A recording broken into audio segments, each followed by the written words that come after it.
এইবার কোরবানির ঈদে মেজো চাচার বাড়িতে দাওয়াত খেলাম। রোজার ঈদে যেহেতু বাবার বাড়ি যেতে পারিনি, তাই সবাই ভীষণ মন খারাপ করছিল। দাদিও বলছিল তুই আর আগের মতো আসিস না। যদিও আমার বাবার বাড়ির পাশেই আমার চাচার বাড়ি, তারপরেও এই বাড়িতে খুব একটা বেশি যাওয়া আসা আমি করি না। দাদু তো অনেকদিন আগেই চলে গেছে, কিন্তু দাদুর হাতের স্মৃতি এখনো বাড়িতে রয়ে গেছে। আমার বাবার বাড়ির পাশে চাচার বাড়ি হওয়া সত্ত্বেও আমি কেন যাই না, তো চলেন সবকিছুই আজকে শেয়ার করব। আসসালামু আলাইকুম এভরিওয়ান, সবাই কেমন আছেন? বছর রোজার ঈদেও বাবার বাড়ি যেতে পারিনি, আর কোরবানির ঈদেরও 2 দিন পার হয়ে যাচ্ছে, তাও আপনাদের ভাইয়া যেতেই চাচ্ছে না। তার নাকি কাজই শেষ হয় না, তাই মেয়েকে নিয়ে একাই চলে গেছিলাম বাবার বাড়িতে। রাজশাহী যেদিন ব্যাক করব সেই দিন আবার মেজো চাচাও দাওয়াত দিয়েছিল তাদের বাড়িতে খাওয়ার জন্য। এইটা হচ্ছে আমার দাদুর বাড়ি, তবে দাদু চলে যাওয়ার পর থেকে এই বাড়ির সব দায়িত্ব এখন মেজো চাচাই সামলায়। আর খাওয়ার সময় মেজো চাচাই সবকিছু বেড়ে বেড়ে দিচ্ছিল, তার কারণ চাচি আসলে ওইভাবে ক্যামেরার সামনে কমফোর্টেবল না, আর যে কমফোর্টেবল না তাকে আমি জোর করে ক্যামেরার সামনে আনতেও চাই না। সবার খাওয়া দাওয়া অলমোস্ট শেষ। এইখানে আমার দাদি, আমার মেয়ে, আমি আর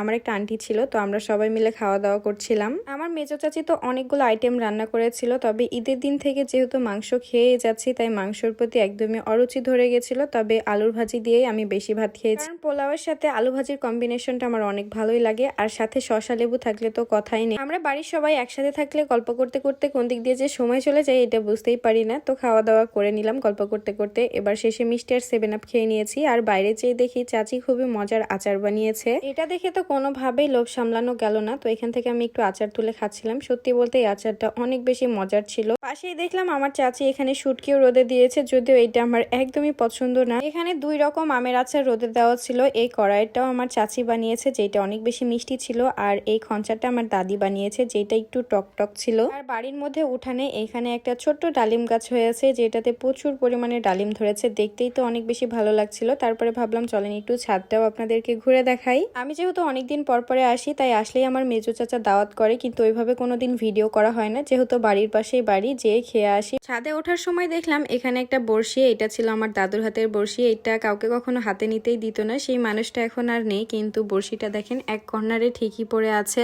আমার চাচার বাড়িতে যাই না, তার মেইনলি কারণ হচ্ছে আমার ছোট আন্টি যে হঠাৎ করেই মারা যায়, আর যেটা একদমই আনএক্সপেক্টেড ছিল, যার জন্য আমার ভীষণই মন খারাপ লাগে। শুধু মন খারাপ বললে ভুল হবে, আন্টি ছিল আমার বান্ধবীর মতো, যার জন্য আমি আগের মতো আর বাবার বাড়িতেও যাই না। বাবার বাড়ি গেলেই আমি একদমই আন্টিকে এত বেশি মিস করি, যেটা হয়তো আমি কাউকে বলে বুঝাইতে পারবো না। আর চাচার বাড়িতে গেলে তো আরো ভীষণ খারাপ লাগে, কারণ এখানে অনেক অনেক স্মৃতি আছে আমাদের, তাই যেদিকেই যাই সেদিকেই শুধু তার কথাই মনে পড়ে। এই জন্য আসলে ওইভাবে যাওয়া হয় না। আর ছাদে আমার চাচার এখানে বেশ অনেকগুলা কবুতর আছে, এগুলা দেখতেও ভীষণই কিউট। আর ছাদে ড্রাগন গাছ, এখান থেকে বড়ই গাছ, পুকুর, এগুলো সবকিছুই দেখা যায়। তো যাই হোক, আজকের এই ছোট্ট ভিডিওটা আর বেশি বড় করছি না, দেখা হয়ে যাচ্ছে নতুন কোনো ভিডিওতে। পর্যন্ত সবাই ভালো থাকবেন, সুস্থ থাকবেন, আল্লাহ হাফিজ।